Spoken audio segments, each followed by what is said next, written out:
You have now entered the championship mindset.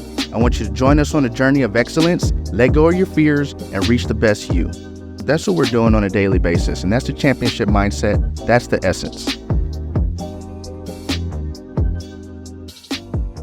Welcome back to the Championship Culture. It's me again, Coach Curtis, your coach, always bringing you that learning, always bringing you that inspiration, that motivation. We have some very interesting topics I want to get to today.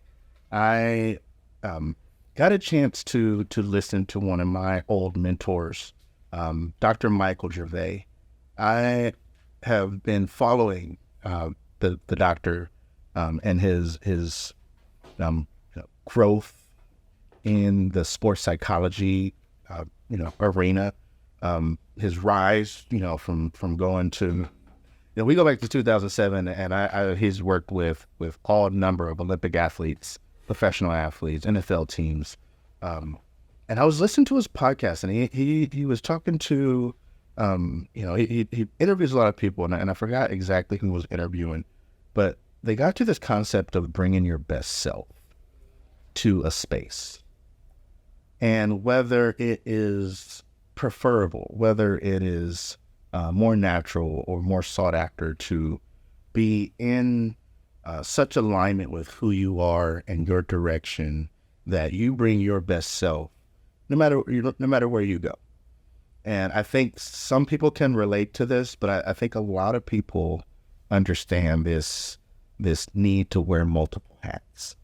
And I'm going to work, so I'm going to I know I'm not going to enjoy myself if you have that type of job. So I'm going to kind of shut off all these needs and all these, elements of that I would want to be happy. And I'm going to just, be an unhappy person at work, or be, a little more short with people, or I'm feeling this emotion. I'm hungry, so I'm going to be grumpy. I'm tired, so I'm not going to be attentive, right? All these different excuses we have to not be our best self and to put on the hat that just allows us to be okay or to sustain. And that not necessarily being a bad thing either. But I am not really an ascriber to dogma or orthodoxy in a way that becomes tyrannical or oppressive to individual growth. And there are a myriad of pathways, and we've talked about this before. I am not telling you championship culture is this sweet science that you have to perfect. It is really a fine art that you have to make sense of yourself. But there are these core elements. There is this foundation of success that's just based on models. You can take a model and make it your own, but you get to tell yourself, what is okay for you. But you also have to be honest with yourself on whether that is a reality. I think some people wear these hats. They shut these aspects of themselves off, and they say they're okay outwardly, but then they go home and they're not able to sit with who they are, or the lack of time they spend being who they are. You wear so many hats. I'm the best coach when I'm on the football field. I turn on my, I'm the best dad when I go home. I'm the best teacher when I'm in the classroom. I'm I'm with myself. Who am I now? You haven't spent enough time being that person to know the needs of your super ego. You spend so much time in ego that you don't understand there's a higher self that you need to learn the resonance of. You gotta vibrate towards. So they got into this conflict, and I thought, which is okay. I thought I felt Dr. Gervais concede the point, and maybe he just needed. And like I said, it's okay to give deference and space to have and conversations instead of but conversations, to experience a little bit of this line of conflict, of disagreement, but, to pull away of the need to be right or convince, so that you can you can engage in a discourse that is productive on both ends of the understanding. So I saw, the doctor kind of give this deference, and the counter argument was, well, no, you're a football coach. I'm a football coach. If I'm in the classroom, am I going to be the same person? If I'm a football coach, when I go into my house and I'm the dad, and the husband, am I the same person?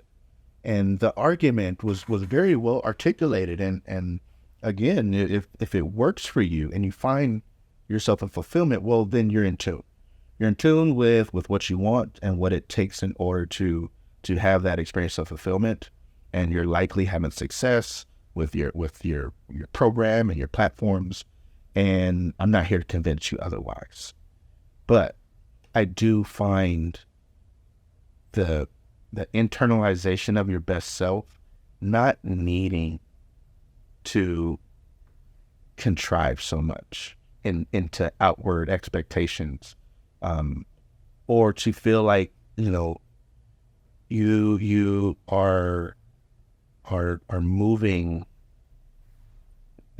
this forward direction that you want to be on, and branch and splintering off, and again just losing this sense of identity, or not being able to code switch or having to code switch all the time. I feel like from a championship culture and the stoic mindset, and this idea that I am vibrating high, I am a source of light. People that come into my world, the worlds that I go into, are going to benefit from me being me. I think there's a confidence to that. I think there's an integrity to that, that is also sustainable, should also be sought after as a different way, or as a way that allows you to be consistent. If you're looking for ways to be consistent, if you find you're falling into this trap of, I'm going to work, I can't stand work, I can't stand the people who work, so I'm just going to put on this smile. I'm not telling you to do that. I'm telling you to play the game at work. I'm telling you to be yourself and to know how to articulate and communicate, who that is to people in a way that is assertive, in a way that is effective, that in a way that doesn't necessarily turn people off. But if people are turned off of who you are, control the next play. Don't be, don't have the game played around you and you are having to move and lower yourself. Everybody is bringing value to the way they experience things, interpret them, and project them back out in the world, because you are becoming a teacher. Whether you find yourself like having this platform, if you're sharing your experience, you are participating in this web, this nexus of wisdom. It is something that just the way you do it, this creativity and the way you do it, we need that in the world. We need you to be you. We need less of conformity, and more of cultivating identity and uniqueness and creativity. So I was listening, and I couldn't stop thinking about this dilemma on whether you bring your best self everywhere you go, or whether you become your best self for the different environments. There is this concept of code switching, and you most likely have to do this in social arenas. And again, this is a very important dilemma, because this is the source of depression. This is the source of anxiety. This is the source of, I'm a certain way, but I'm going into an environment where I can't be that. So in order to be successful, I have to become something different. That's the conflict right there.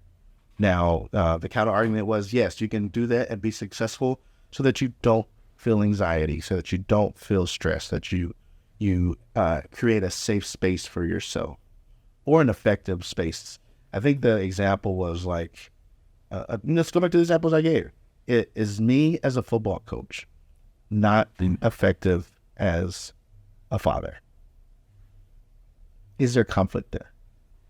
Well, if I'm telling you that I am somebody different on the football field than I am at home, what does that mean? Am I on the football field out of character and am I yelling at kids? Am I getting personal? Am I lacking patience?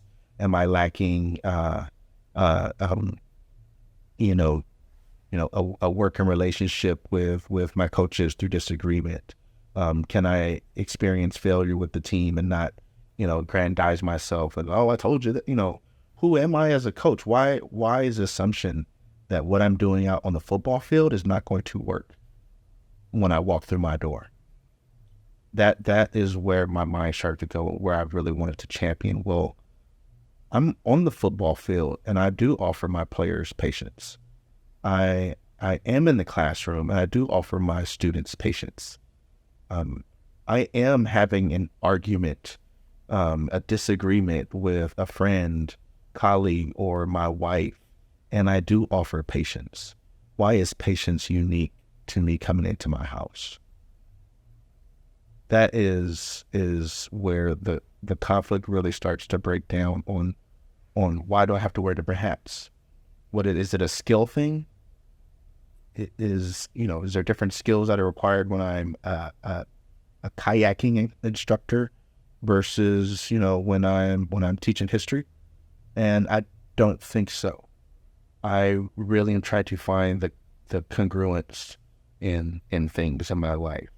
I'm trying to search for big T truths. So I feel like if I am an effective husband and father because I give my family patience, because I am accountable for, taking, the simple as taking the trash out, or prioritizing a schedule, or making my commitments, my sacrifices in the home. Why is that person not good enough for the field? I would think that would make a fantastic football coach. I think that would make a fantastic teacher. If I'm in the classroom and I am prepared, I have a schedule, I am articulate, I am, understanding and adaptable to the different dynamics and moods that teachers are in, or realities of things that could be happening on campus. If I'm an adaptable teacher and that works as a teacher, why wouldn't that make me a better husband?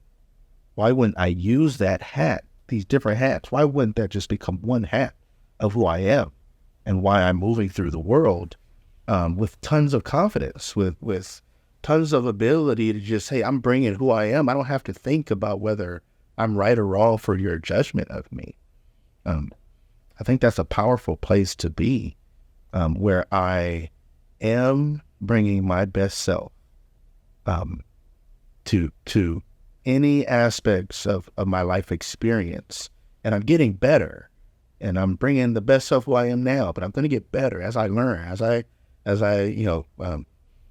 feel, as I experience. I'm going to get better, but I don't have to change the trajectory of who I am.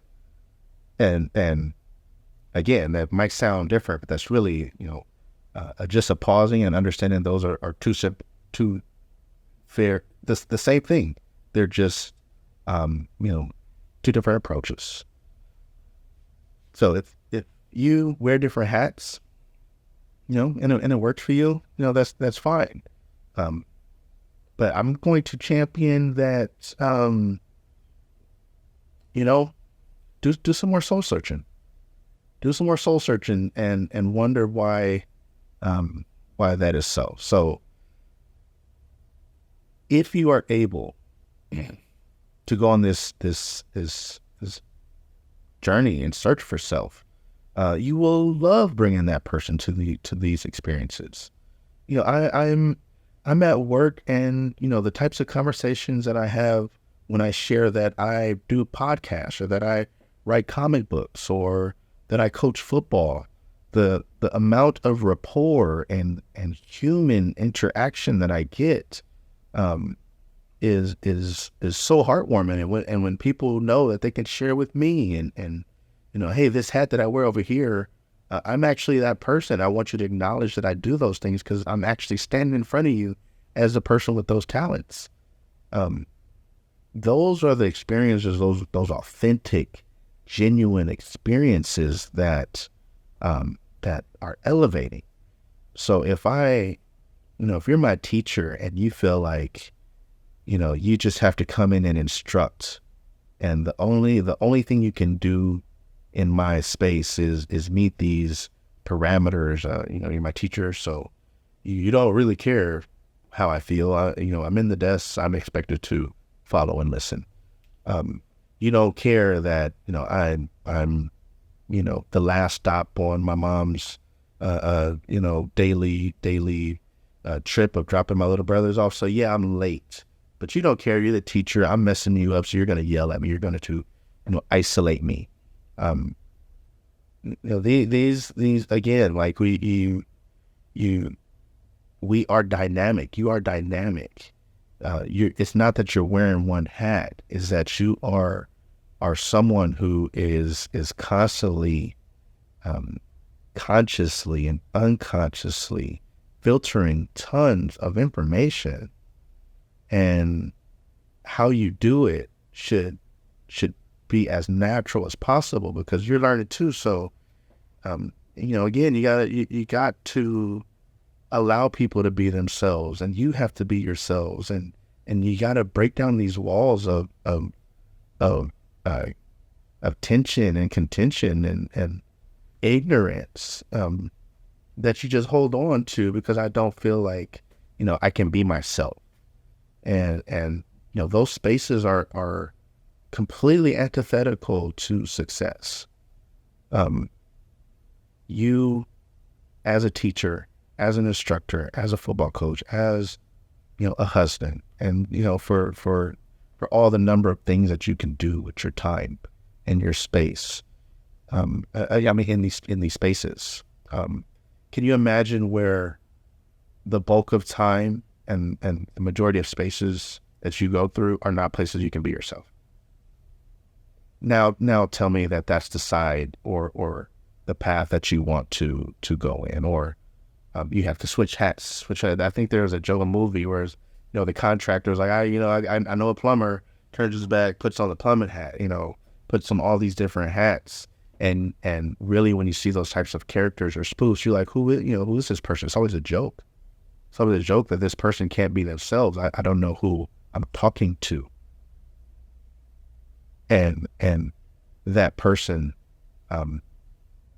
falling into this trap of not being okay, searching for themselves. How do you recognize if you're in this cycle? I think you can't always recognize it. So you have to listen. You have to have people that you trust. You have to want to be in these spaces of honesty and transparency. So you want people around that are playing that same game as well.